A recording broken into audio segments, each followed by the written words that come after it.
के साथ कंपेयर करना उसको, वो तो फर्स्ट डिवीजन लेके आया, उसके तो 80% मार्क्स आए हैं और तुम्हारे 40 मार्क्स आए हैं। नहीं कर सकते, कंपेरेबल नहीं है। नहीं, नॉन फाइनेंशियल इन्फॉर्मेशन सही है, फाइनेंशियल इन्फॉर्मेशन नहीं है, लेकिन कंपेयर कंसेप्ट देना ना। सीए के स्टूडेंट को सीए के साथ कंपेयर करना चाहिए, बीए के स्टूडेंट को बीए के साथ। तो आपने आइंदा ये कहना वो भी सीए करा, वो 2 में फेल हुआ, मैं तो 1 में फेल हुआ, मेरी परफॉर्मेंस ज्यादा अच्छी है। कंपेरेबल कंपेयर भाई 4 पॉइंट रिलायबिलिटी के क्लियर हो गए। Source of information, control operation of information, nature and relevance of information, comparability. 2 point हमारे लिए नए थे, 2 हमने रिलायबिलिटी ऑफ एविडेंस में पढ़े हुए थे। 2 स्टेप्स डिटेल में पढ़ लिए हमने। पहला कौन सा स्टेप था? सोर्स ऑफ इंफॉर्मेशन नहीं, और सूटेबिलिटी। दूसरा रिलायबिलिटी ऑफ डाटा। तीसरा डेवलप प्रिसाइज एक्सपेक्टेशन। अच्छा, डेवलप एक्सपेक्टेशन तो कह रहा है, प्रिसाइज एक्सपेक्टेशन क्या है? एक्सपेक्टेशन में और प्रिसाइज एक्सपेक्टेशन में फर्क है, ठीक है। जैसे फर्ज कीजिए, अगर आप पूछे किसी टीचर से, सर आपकी सैलरी क्या है, वो कहे ओके है थोड़ी सी सैलरी है 20-30 लाख के करीब है। समझ रहे हैं आप? और रिकॉर्ड कर आप कहें नहीं, ऐसा यही है जो पोस्ट कर, और ये जो डिसलाइक करता है मेरी तरफ से ना है, मैं ऐसा बना नहीं। तो 20 आपके नहीं सर, बात नहीं बनी अभी, सच बताएं, 20 या 21 के 22 के 23 के 24 के 25 के 26 के 27 के 28 के 29 के प्रीसाइज होइए ना, 20-30 तो कहीं नहीं। इसका मतलब ये है, अगर मेरी सैलरी फर्स्ट मेरी क्या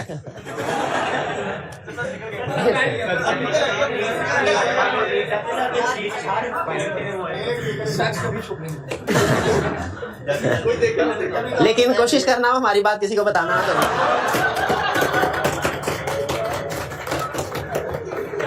नहीं, असल में बात नहीं। अच्छा, आधी बात समझ के ना, आउट ऑफ द कंटेक्स्ट अपने मतलब ले लेते हैं। अच्छा, यही वजह फेल होने की, कंसेप्ट को सही नहीं समझते, बुरा नहीं समझते। मैं ये कह रहा हूँ, क्लास के बाद उसे पूछ ले, वो बिस्किट लेके आता है और बैठ के क्वेश्चन पूछता है, मुझे रिश्वत देता है, पूछ ले उसे, नहीं छोड़ने पर, और आधा घंटा बैठा रहता है। तो वैसे बताऊँ भाई, चलो 1-2 स्टूडेंट को तो बंदा एंटरटेन कर, अगर दूसरे को पता चलेगा तो वो भी आके कहेंगे सर हमें भी क्वेश्चन। अच्छा नहीं, एग्जाम्पल बदले, मैं इस एग्जाम्पल से कर रहा हूँ। फर्ज कीजिए, हाँ अच्छी वाली एग्जाम्पल है, इस एग्जाम्पल को छोड़ो। मैंने भाईजान से पूछा, फर्ज कीजिए आज जुम्मा है, मैंने कहा जाके देखो जरा मस्जिद में नमाज जुम्मा का टाइम क्या है। इन्होंने जाके देख के आए, उन्होंने कहा सर टाइम है 1:30-2 बजे के करीब जुम्मा हो जाएगा। मैंने कहा अच्छा, मैं 1:45 पे गया तो नमाजी नमाज पढ़ के बाहर आ रहे थे। मैंने इसको पकड़ा, मैंने कहा भाई टाइम, मैंने कहा सर देखे मैंने तो यही कहा था 1:30-2 बजे के करीब होगा जुम्मा, तो देखे 1:45 बजे उसके दरमियान में ही है। अब देखे क्या मैं इसको गलत साबित कर सकता हूँ? क्या इसमें मिस नहीं, लेकिन स्टिल मिस स्टेटमेंट तो है एक तरह से, मेरा जुम्मा तो निकल गया ना। इसको ये प्रिसाइज एक्सपेक्टेशन नहीं है। प्रिसाइज एक्सपेक्टेशन क्या होती है, ये मुझे एग्जैक्ट बताता, सर 1:45 पे जुम्मे की जमात खड़ी होगी, ये है प्रिसाइज एक्सपेक्टेशन। हमने जब एनालिटिकल प्रोसीजर्स परफॉर्म करने होते हैं ना, प्रिसाइज एक्सपेक्टेशन डेवलप करनी होती है। प्रिसाइज एक्सपेक्टेशन का मतलब ये है कि हमने जितना ज्यादा हो सके मोर एक्यूरेट इंफॉर्मेशन हासिल करनी है। जैसे फर्ज कीजिए क्लाइंट, आप क्लाइंट से पूछे सर कितना यूनिट सेल किए, उसने कहा यही सर कोई 150-200 यूनिट सेल कर लिया, 150-200 यूनिट सेल। मैंने कहा कितनी प्राइस पे, उसने कहा सर यही कोई 10-15 के करीब प्राइस होती है, 10-15। इसका मतलब ये हुआ कि मैंने जब रेवेन्यू एस्टिमेट करना है तो वो रेवेन्यू 1500 से लेके कितना 3000 के दरमियान हो सकता है, क्योंकि उसने मुझे एक्यूरेट इंफॉर्मेशन नहीं दी, रेंज दी। तो ये प्रिसाइज एक्सपेक्टेशन होगी क्या? इसका मतलब है इसमें अगर 1500 रेवेन्यू आया एक्चुअल क्लाइंट, मैं कहूँगा वो भी ठीक है। अगर 2000 क्लाइंट देखा, मैं कहूँगा वो भी ठीक है। अगर क्लाइंट का रेवेन्यू 2500 हुआ, वो भी ठीक है। अगर क्लाइंट का रेवेन्यू 3000 हुआ, मैं कहूँगा वो भी ठीक है। अब जरा आइडिया के पॉइंट ऑफ व्यू से सोचे इसका मतलब पता है क्या है असल में, कि अगर इस क्लाइंट में 1500 रुपए तक का फ्रॉड है ना, वो भी छुप सकता है और हम नहीं आइडेंटिफाई कर सकेंगे, क्योंकि हमारी एक्सेप्टेबल रीजन जो है वो 1500 का आ रहा है। अगर इसमें क्लाइंट ने 500 की ऊंच नीच करके फर्ज कीजिए 2500 रिकॉर्ड किया हुआ है रेवेन्यू ओवरस्टेट करके, हम उसको डिटेक्ट नहीं कर सकेंगे, क्यों? हमारी एक्सेप्टेबल रीजन में। तो ये है प्रिसाइज एक्सपेक्टेशन का मतलब। ये प्रिसाइज एक्सपेक्टेशन नहीं है। प्रिसाइज एक्सपेक्टेशन के लिए क्या चाहिए? अवेलेबिलिटी ऑफ इंफॉर्मेशन, इंफॉर्मेशन होनी चाहिए। हम उसे बताएं सर आपके पास नंबर ऑफ यूनिट सेल्ड की इंफॉर्मेशन है जी, और सेल प्राइस है बिल्कुल, और डिसएग्रीगेटेड। अगर इंफॉर्मेशन को सब क्लासिफाई करने की जरूरत हो, डिसएग्रीगेट करने की जरूरत हो, तो वो भी जितना ज्यादा डाटा डिसएग्रीगेट होगा ना उतना बेहतर है। हम कहेंगे नहीं भैया ये प्रिसाइज एक्सपेक्टेशन नहीं है। प्रिसाइज एक्सपेक्टेशन के लिए चाहिए availability of information, data disaggregate हो, एक्यूरेसी के साथ रिजल्ट को प्रेडिक्ट कर सकते हैं। तो वो कहेगा सर फिर ये कैसे बनेगा प्रिसाइज एक्सपेक्टेशन? हम उसे कहेंगे भाई क्लियरली एक्यूरेट फिगर बताना मुझे डिटेल में, 150 के 200। वो कहेगा सर असल में हमारे दो प्रोडक्ट्स हैं, एक 150 यूनिट सेल हुए हैं, दूसरी के 200 सेल हुए हैं। हमने कहा ठीक है अब बताओ 10 रुपए प्राइस के 15 रुपए प्राइस? उन्होंने कहा सर एक ही प्राइस 10 रुपया, दूसरे की 15। हमने कहा तो ऐसे बताओ ना। अब हमने क्या किया, 150 को 10 से मल्टीप्लाई 1500 प्लस 253,000 इज इक्वल। हमने अब ये देखिए, अब ये एग्जैक्ट सिंगल फिगर है, ये है प्रिसाइज एक्सपेक्टेशन जो हमने। लेकिन याद रखे ये प्रिसाइज एक्सपेक्टेशन तब भी होगी जब डाटा अवेलेबल होगा और खास तौर पे डिसएग्रीगेटेड होगा। डिसएग्रीगेटेड का मतलब क्या है? सेपरेट हुआ हुआ। और फिर एक्यूरेसी विद विच, जितना ज्यादा डिसएग्रीगेटेड होगा उतना एक्यूरेट। अब मुझे खुद बताइए ये फिगर ज्यादा एक्यूरेट पहली वाली, दूसरी वाली की तीसरी वाली? तीसरी वाली। क्लियर हुई है बात? तीसरे एग्जांपल के साथ क्लियर हो गया ड्यूअल प्रिसाइज एक्सपेक्टेशन क्या है। आगे आए, आप जो भी कैलकुलेशन करेंगे ना, जब क्लाइंट की रिकॉर्डेड अमाउंट के साथ क्लाइंट की एक्चुअल अमाउंट के साथ कंपेयर करेंगे, डिफरेंस आएगा।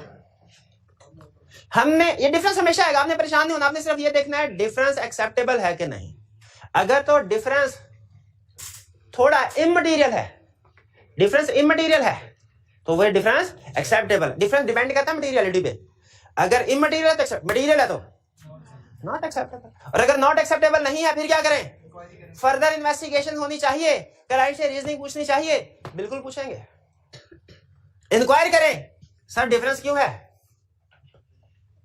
और क्लाइंट जो भी रीजन बताए उसको कॉरोबोरेट करें, कंफर्म करें कि सही है कि नहीं। कॉरोबोरेट करें, किसी भी तरीके से कॉरोबोरेट कर सकते हैं। और अगर फिर भी तसल्ली ना हो तो फिर अदर प्रोसीजर्स परफॉर्म करें। अदर प्रोसीजर से क्या मुराद है? टेस्ट ऑफ डिटेल्स, यानी जहां पे नेगेटिव कंफर्मेशन एप्रोप्रिएट नहीं रहता था, तो जहां पे एनालिटिकल प्रोसीजर एप्रोप्रिएट नहीं है, टेस्ट ऑफ डिटेल्स। नहीं समझ आया? नहीं आया? अब कहे sir explain with the help of examples. अभी 10 मिनट है, 10 मिनट है, ठहर जाए, कुछ प्रैक्टिस। अच्छा चलो एक छोटा सा क्वेश्चन आपसे पूछता हूँ, पहले एग्जांपल के पहले क्वेश्चन। क्या किसी एरिया पे सिर्फ और सिर्फ टेस्ट ऑफ डिटेल परफॉर्म हो सकते हैं? यस। किसी एरिया पे सिर्फ एनालिटिकल प्रोसीजर परफॉर्म हो सकते हैं? किसी एरिया में टेस्ट ऑफ डिटेल्स और दोनों परफॉर्म हो सकते हैं? यस हो सकते हैं। लेकिन याद रखिए अगर सिर्फ एनालिटिकल प्रोसीजर परफॉर्म करने हैं ना, तो उसके लिए वो कहता है कि रिस्क कम हो और आप बड़ा एक्यूरेटली अच्छे तरीके से कैलकुलेशन किए हो ना, तो फिर सिर्फ एनालिटिकल परफॉर्म करें। हमारे 2 ग्रुप्स होते थे प्रैक्टिकली हमारे ऑडिट फर्म के, तो हमारे सीनियर हमें बताया करते थे कि अच्छा हमारे ग्रुप में लेट सेटिंग होती थी बाजू का, दूसरे वाले ग्रुप्स में इतनी लेट सेटिंग नहीं होती थी। तो हम कहते यार ये बढ़िया सही काम नहीं करते हैं। लेकिन हमारे सीनियर शाबाश वो बताते कि वो एनालिटिकल प्रोसीजर परफॉर्म करते हैं। तो हम कहते थे सर हम भी तो एनालिटिकल परफॉर्म करते हैं। कहते हैं हाँ, आपको कहा जाता है पहले एनालिटिकल प्रोसीजर एविडेंस ले लो, उसके बाद टेस्ट ऑफ डिटेल से भी एविडेंस लो।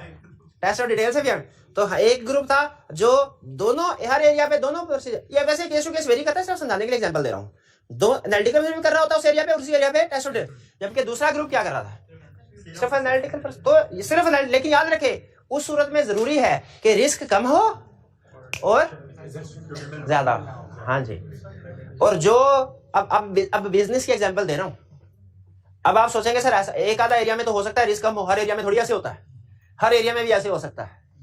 अगर आप क्लाइंट को एक्सेप्ट करते हुए सिर्फ उसी क्लाइंट को एक्सेप्ट करें जो लो रिस्क क्लाइंट है, जो नीट एंड क्लीन है, जैसे मल्टीनेशनल कंपनी, जैसे नेस्ले, यूनिलीवर, ठीक है, मल्टीनेशनल कंपनी, आपको पता है इधर चार्टर्ड अकाउंटेंट बैठे हैं, ठीक है, इनका सिस्टम अच्छा है, पूरी दुनिया में चलता है सिस्टम अच्छा है। अगर कोई प्रॉब्लम आएगी तो किसी ना किसी दुनिया के कोने से निकल गई होगी प्रॉब्लम, उन्होंने ठीक कर ली होगी सिस्टम में। तो इनमें फिर हम सुकून में रहते हैं, ठीक है, क्योंकि लो रिस्क क्लाइंट होता है, बहुत ज्यादा प्रोसीजर फिर भी करते हैं परफॉर्म, लेकिन मसले इंटरनल कंट्रोल भी स्ट्रॉन्ग होते हैं, इधर सुकून में। तो जो अच्छे अच्छे क्लाइंट थे, आपने पहले कोशिश ये करनी है उस ग्रुप में जाए, अगर आपसे पूछा जाए जिसमें अच्छे अच्छे क्लाइंट जाते हैं, तो सुकून जिंदगी सुकून में गुजरेगी। 12 चले, अच्छा अब सुने, तो ये समझ आ गया ना, क्या सिर्फ एनालिटिकल प्रोसेस परफॉर्म किए जा सकते हैं? जा सकते हैं, लेकिन रिस्क कम होना चाहिए और हमने एनालिटिकल प्रोसेस मोर एक्यूरेटली परफॉर्म करना है। अब सुने भाई, प्रैक्टिकल एग्जांपल। पहली एग्जांपल थी हमारी एक ऐसे क्लाइंट की जो ऑटोमोबाइल गाड़ियां बना के बेचते थे, गाड़ियां बना के, कोई भी एग्जांपल ले लें, सुजुकी ले लें, होंडा ले लें, जो भी, यामाहा, ठीक है, यामाहा गाड़ी कौन सी गाड़ियां बना दे।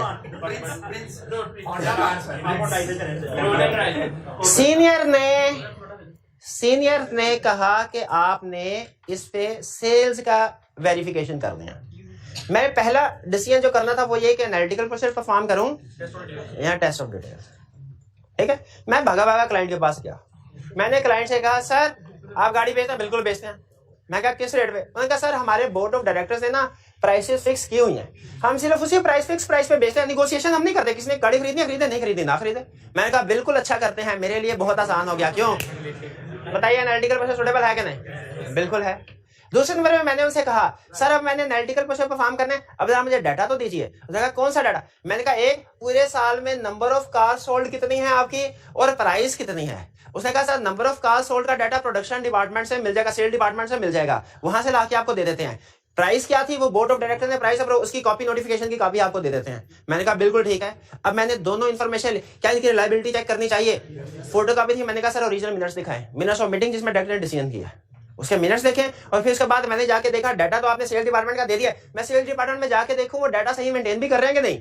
उस दिन मैंने जाके देखा 5 गाड़ियां निकली थी और 500 की एंट्री फौरी तौर पे उसने की थी। मुझे पता चल गया कंट्रोल स्ट्रांग है। क्या मैं इस डाटा को अपने एनालिटिकल प्रोसेस के लिए यूज कर सकता हूं? बिल्कुल। मैंने कहा कंट्रोल स्ट्रांग, ठीक है। फिर उसके बाद देखें, जरूरी नहीं चारों फैक्टर्स अवेलेबल हो, अगर एक और फैक्टर्स भी अवेलेबल हो गया तसल्ली होगी, डाटा को यूज कर सकते हैं। फिर उसके बाद, लेकिन एग्जाम में चारों लिखने आपने। फिर इसके बाद मैंने एक्सपेक्टेशन डेवलप की।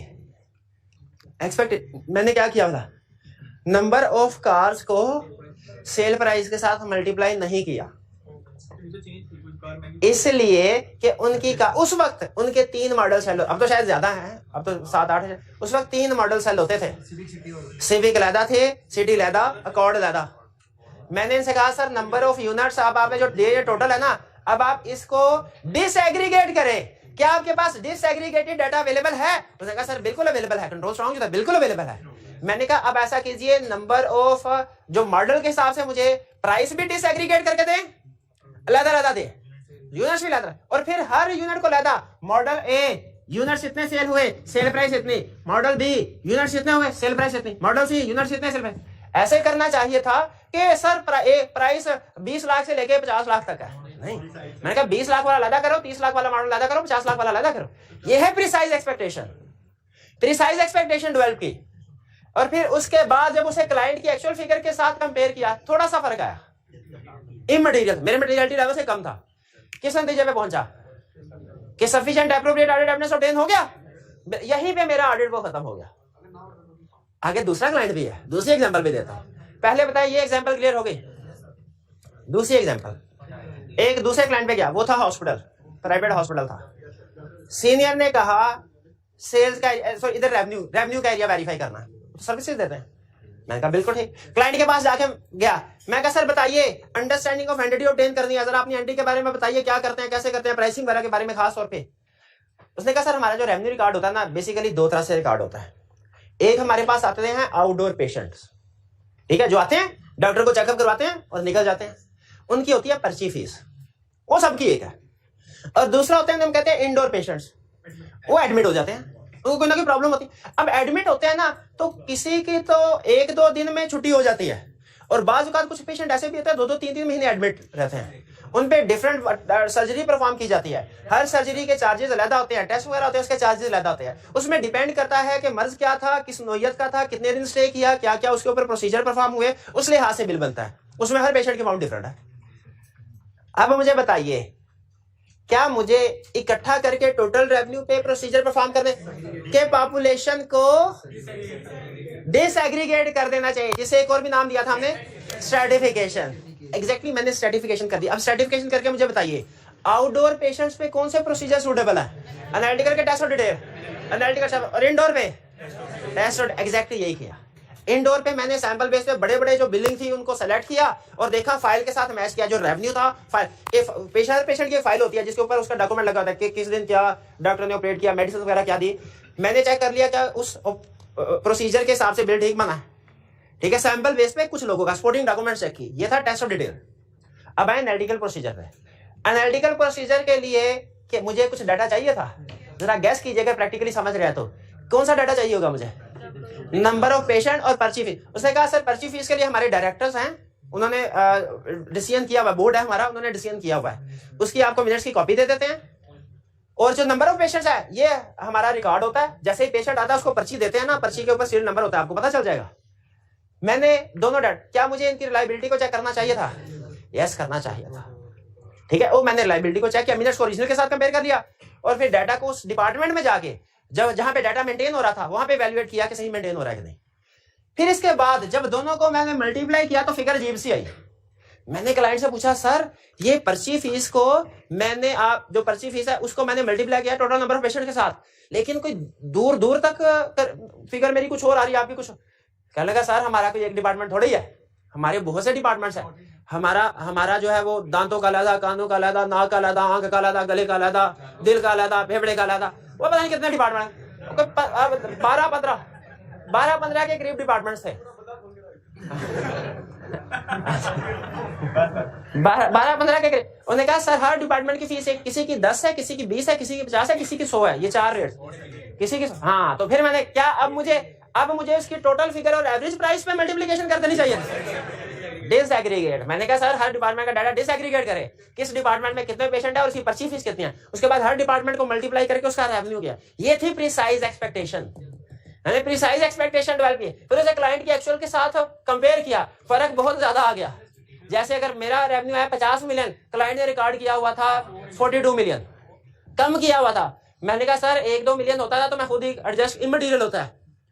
ये 8 मिलियन का फर्क है जो कि बेसिकली 16% बनता है, ये तो बहुत ज्यादा फर्क है, ये तो एक्सेप्टेबल नहीं है। क्या मुझे क्लाइंट से, अब ये मैंने डिटरमिन यहाँ पे कर लिया, डिफरेंस एक्सेप्टेबल नहीं है, क्लाइंट से इन्वेस्टिगेट करना चाहिए कि ये जो इतनी ज्यादा इनकंसिस्टेंसी है आपकी अमाउंट में और मेरी अमाउंट में, इतनी ज्यादा फ्लक्चुएशन है आपकी, ये किस वजह से है? इंक्वायर किया मैंने। क्लाइंट ने कहा सर हम हॉस्पिटल जरूर हैं लेकिन, और हम लोगों से पैसे, लेकिन यहाँ पे बाज़ औक़ात ऐसे लोग आते हैं जिनके पास फीस देने के पैसे दूर की बात है, खाना खाने के पैसे भी नहीं होते। यहाँ पे लाहौर के बाहर के शहरों से आते हैं, वो मांग तांग के किराया नहीं होता उनके पास, और वो यहाँ पे मुश्किल से पहुंचते हैं। तो हमारे डॉक्टर्स ने ये फैसला किया, हर डॉक्टर ने अपने पर्सनल सोर्सेज से ना कुछ फंड बनाया हुआ है कि इस तरह के लोग जब आए, चलो इनको इलाज मुआवजा तो हो जाएगा इनका, इनको स्टे करने के लिए, खाने पीने के लिए कुछ पैसे चाहिए होंगे, वो इनको दे देते हैं। तो ऐसे पेशेंट से हम फिर फीस नहीं लेते, ऐसे पेशेंट से पर्ची फीस 0 होती है, लेकिन इसको डॉक्टर अप्रूव करता है तो हम 0 करते हैं, वरना नहीं। अब ये देखें बहुत से हॉस्पिटल्स में ऐसे होता है, कुछ में नहीं भी होता।